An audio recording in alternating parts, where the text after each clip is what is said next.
Buenas noches, hermanos, que Dios los bendiga. Les doy la bienvenida una vez más aquí, como todos los miércoles, en nuestro discipulado. Hoy vamos a tocar un tema que es mi tiempo con el Señor.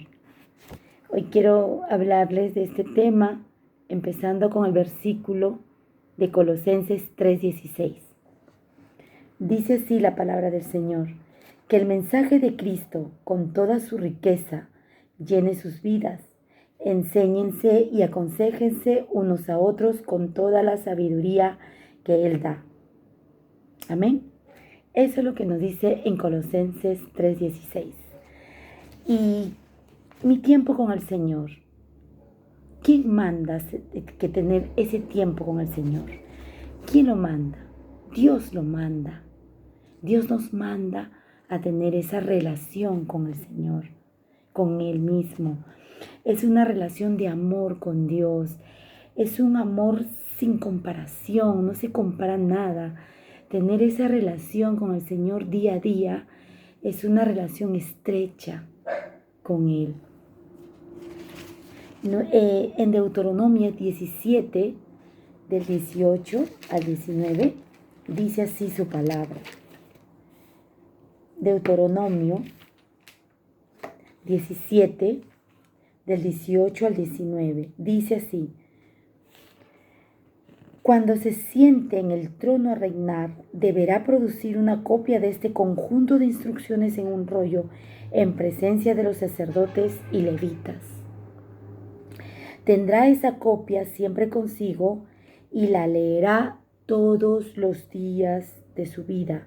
De esa manera aprenderán a temer al Señor su Dios al obedecer todas las condiciones de esta serie de instrucciones y decretos. Eso nos dice en su palabra. Entonces, la ley es la palabra de Dios dada a Israel.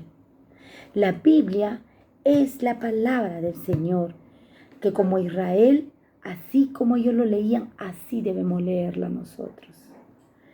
¿Y por qué Dios manda leer su palabra? ¿Por qué nos manda leer su palabra?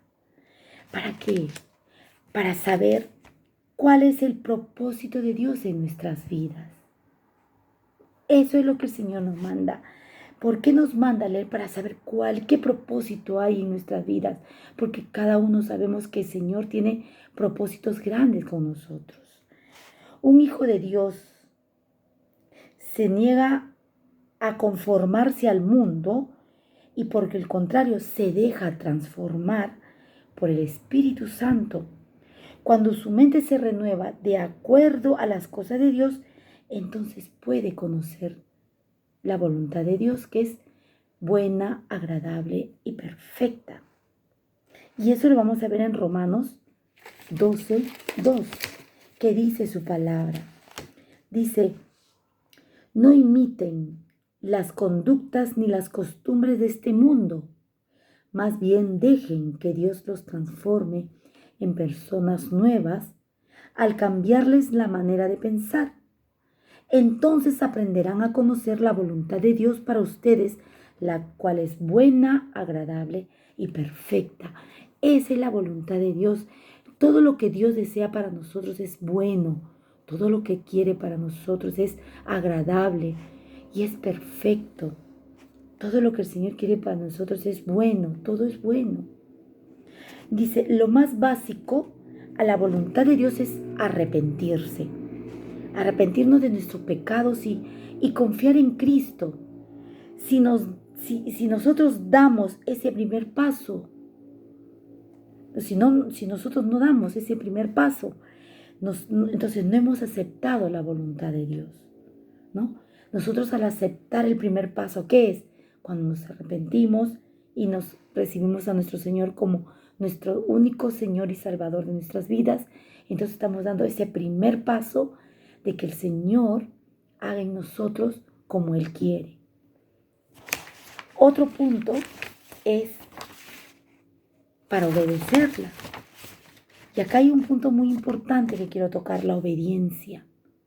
La obediencia, la palabra de Dios es para ponerla en práctica. Y vamos a leer en Deuteronomio 17 a 19. Del 17 que el versículo 19, tendrá esa copia siempre consigo y la leerá todos los días de su vida. De esa manera aprenderán a temer al Señor su Dios al obedecer todas las condiciones de esta serie de instrucciones y decretos.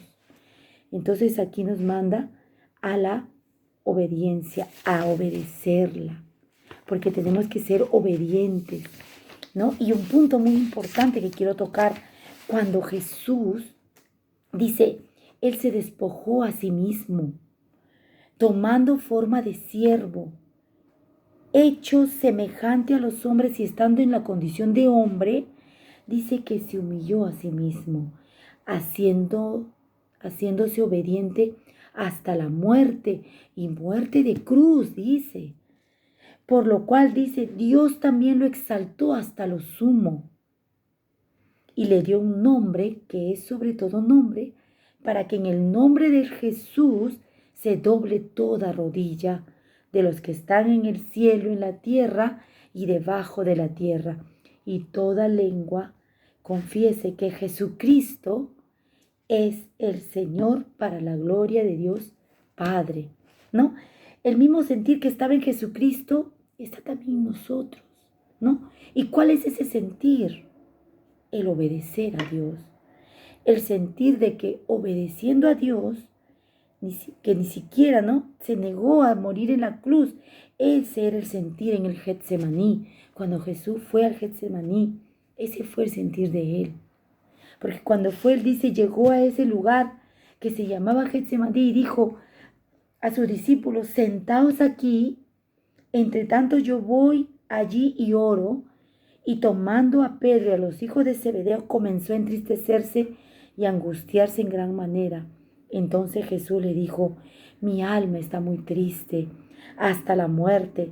Quedaos aquí y velad conmigo. Yendo un poco adelante, se postró sobre su rostro llorando y diciendo, Padre mío, si es posible, pasa de mí esta copa. Pero dice, no se haga como yo quiero, sino como tú quieres. Y otra vez se fue y oró por segunda vez diciendo, Padre mío, si no puede pasar de mí esta copa sin que yo la beba, hágase tu voluntad. Entonces este punto importante que estamos viendo es por qué Dios nos manda a leer su palabra. Primero, para saber su voluntad, y la otra es para obedecerla. Dice que el sentir de Jesucristo, la actitud de obedecer a Dios era como, no sea como yo quiera, dice, sino como tú. Ese sentir que nos dice la palabra de Dios que debemos de tener todos. No como nosotros querramos, sino como Dios quiere. Porque es fácil ser obediente cuando todo va por buen camino, cuando todo nos sale bien, ¿no? Cuando Dios nos da el deseo de nuestro corazón, lo recibimos con mucha alegría, ¿no? Sin embargo, ¿qué hacemos cuando las cosas no suceden así? ¿Cómo reaccionamos cuando los planes del Señor parecen diferir en los nuestros? A ver, ahí está la diferencia, ¿no?, entre el ser obediente y desobediente. En tiempos felices, ambos reaccionarán igual. La felicidad no es lo que causa la caída de la gente en la segunda categoría de la parábola, por ejemplo, de la parábola del sembrador. De lo contrario, como Jesús dijo, ¿no?, reciban la palabra con gozo, pero no perdura en la primera tribulación. Cuando lo que Dios quiere para nosotros no es lo que nosotros quisiéramos, la voluntad desobediente huirá, mientras que la obediente permanecerá diciendo, si no, hágase tu voluntad. Porque el desobediente es obediente mientras las cosas van bien. Pero cuando las cosas van yendo mal, ¿qué pasa con el que es desobediente? No va a hacer las cosas como el Señor quiere, sino va a ser como Él quiere, porque como no le están saliendo bien las cosas, ¿qué va a hacer Él? Va a ser como como a Él le parece. Entonces es muy importante ser obedientes a su palabra. Otro punto también, vemos una historia bien conocida, la de Samuel, ¿no? En Primera de Samuel vemos una historia del levantamiento y la caída de Saúl en el pueblo de Israel. Dice que Saúl fue escogido por Dios para ser el primer rey de Israel. Y en el principio, ¿cómo era Saúl? Él era humilde. Dice, de hecho, en el día de su proclamación como rey de Israel, se escondía de la gente. Él era muy humilde. Sin embargo, su humildad no duró mucho. Pronto se convirtió en orgulloso y su precipitación por actuar conducido por el pueblo, porque ya no era conducido por Dios, sino que él era conducido por el pueblo, ¿no? Todo lo que el pueblo le decía, él tenía que hacerlo. Entonces él estaba ¿qué? Agradando al pueblo, ya no estaba agradando a Dios.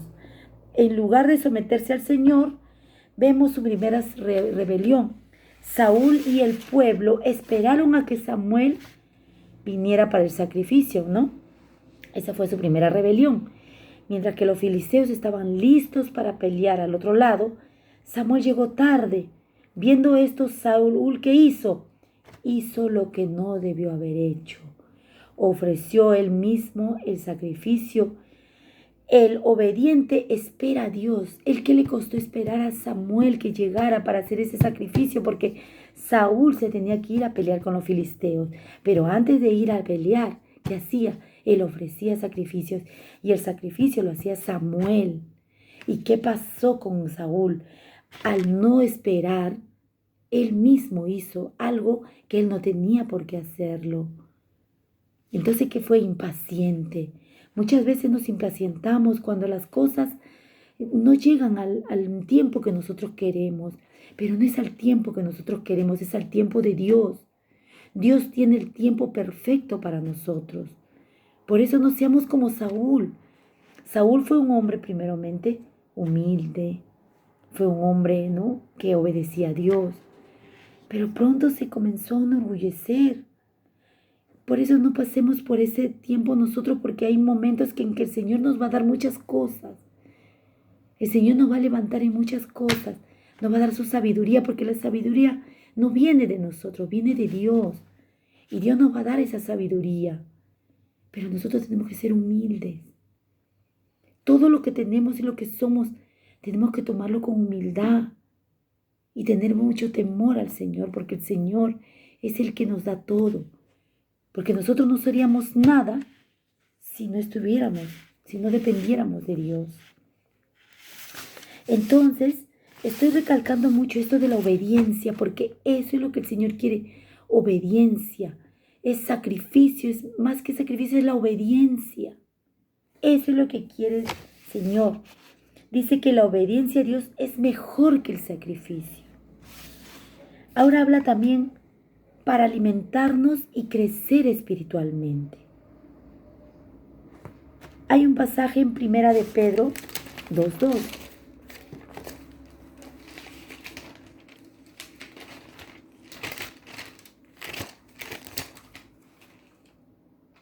Bueno, acá está.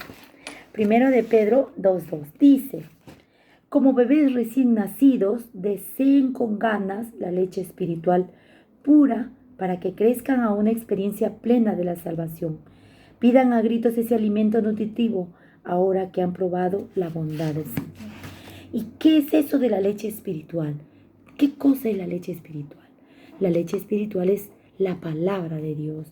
La leche espiritual no adulterada es la palabra de Dios sin engaños, sin trampas, expuesta para el crecimiento de los creyentes en el hombre interior, que es Cristo en nosotros la esperanza de gloria.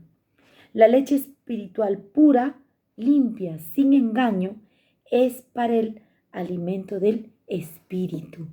Entonces, cuando nosotros leemos su palabra, este es ese alimento puro, sin engaño. Es una leche espiritual no adulterada. Es una leche pura, es una palabra pura que nos va a llenar a nosotros nuestro espíritu. Otro punto que es para ser sabios, porque leyendo la palabra de Dios nos da sabiduría, porque la sabiduría no viene de nosotros, viene de Dios. ¿Y cómo tenemos esa sabiduría? Leyendo esta palabra. Cuando nosotros empezamos a leer su palabra, es la sabiduría, ya viene de Dios, no es de nosotros. Para conocernos y ser mejores cristianos, ese es otro punto. Para conocernos, para que cuando nosotros comenzamos a leer su palabra, dice que esa palabra penetra dentro de nosotros. Y dice que es como una espada de doble filo que penetra hasta lo más profundo y saca y escudriña todas las intenciones de nuestro corazón. ¿Y para qué también leemos la palabra? Para ser mejores cristianos, para ser mejores cada día, como Cristo caminó en este mundo, así tenemos que ser nosotros, que es difícil, pero no imposible, porque si nosotros nos sometemos al Señor, Él nos va a dar todas las instrucciones de cómo tenemos que caminar como cristianos. Otro punto, para luchar contra Satanás y el pecado. Eso lo vamos a leer en Efesios 6:17. En Efesios 6:17 dice su palabra: pónganse la salvación como casco y tomen la espada del Espíritu, la cual es la palabra de Dios. Esta es nuestra espada. Con esto vamos a nosotros contrarrestar todas las acechanzas del maligno. Oren en el Espíritu en todo momento y en toda ocasión. ¿Qué nos quiere decir el Señor? Oremos en todo momento, cuando estemos en la calle, cuando estemos cocinando, cuando estemos estudiando, cuando estemos en todo momento, en todo tiempo. Nosotros tenemos que estar, dice, leyendo su palabra. Manténganse alertas y sean persistentes en sus oraciones por todos los creyentes en todas partes. ¿Qué nos manda el Señor? Orar, oración, oración, lectura de su palabra, meditar. Eso nos manda el Señor en su palabra. Hacer, como dice, ¿no? El tiempo con el Señor. El tiempo con el Señor es todo esto. Para luchar contra Satanás y el pecado es su palabra. Aquí vamos a encontrar todas las herramientas, todo lo que necesitamos nosotros para poder nosotros vivir en victoria, para estar de gloria en gloria, de victoria en victoria, leyendo su palabra, escudriñando su palabra, meditando. Eso es lo que el Señor nos manda en este tiempo. Otro punto que les quiero decir que la Biblia, la lectura de la Biblia es de extrema importancia para el creyente. Ahora que nosotros somos hijos de Dios, debemos tener una relación estrecha con el Señor. Debemos estar siempre en comunicación con Él. Él habla contigo a través de su palabra. Aunque Dios puede usar otras cosas para decirnos algo, como personas que aman a Dios o por circunstancias que el Señor va mostrándonos, pero Él sí usará su palabra para mostrarte su voluntad, sus deseos, sus mandamientos. El Señor nos muestra todo eso a través de su palabra. Leyendo día a día su palabra, irás aprendiendo muchas cosas que aún desconoces. Por eso dice el Señor en Jeremías 33:3, dice: clama a mí y yo te responderé y te enseñaré cosas grandes y ocultas que tú no conoces. Por eso, leyendo su palabra, vamos a descubrir muchas cosas que nosotros desconocíamos y que ahora, leyendo su palabra, nosotros ahora conocemos. Estamos conociendo la verdad y dice que la verdad nos hará libres. Por eso dice, tenemos que meditar en su palabra. Tenemos que tener ese tiempo con el Señor. Leyendo día a día su palabra, vamos a ir aprendiendo muchas cosas. Irás creciendo en los caminos del Señor.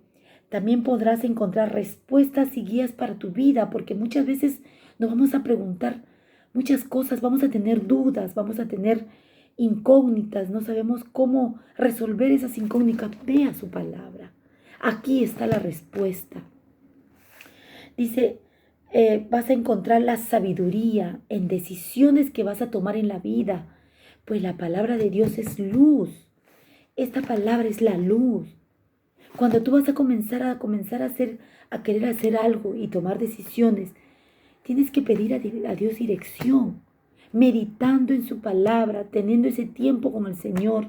Él te va a dar la respuesta a lo que tú quieres. Que muchas veces Dios te va a decir no, pero tú vas a querer hacerlo sí. Por eso, hermanos, nosotros tenemos que leer día a día su palabra. En ella habrá fruto, fruto para la gloria de Dios, que será en beneficio para ti y para los demás. Un creyente que no lee la palabra de Dios pronto dejará de querer servir a Dios, pronto aceptará ideas mundanas, pronto querrá más las cosas del mundo que las de Dios. Y su vida irá más y más cayendo en la frialdad y en la indiferencia. Así es también que el que no ora, por ello es importante que tomes la decisión de tener un tiempo cada día en la lectura y la oración. Será tu culto particular tú y Dios solos. Ese es un culto diario que vamos a tener nosotros. Ese culto es entre tú y Dios, día a día. Entonces verás una gran bendición. Amén, hermanos. Entonces lo que yo les voy a decir ahora que nosotros tenemos que empezar la lectura de la palabra, la oración y la meditación. Amén. Eso es todo, hermanos, por hoy, y que Dios los bendiga mucho y que esperemos que el Señor en este tiempo que estamos nosotros aquí en la meditación de su palabra y leyendo de su palabra, nosotros esperamos que todo esto pase y bueno, será hasta una próxima oportunidad conmigo y les doy la bendición del cielo y que el Señor siempre los tenga bajo sus alas. Amén. Que Dios los bendiga mucho, hermanos. Gracias.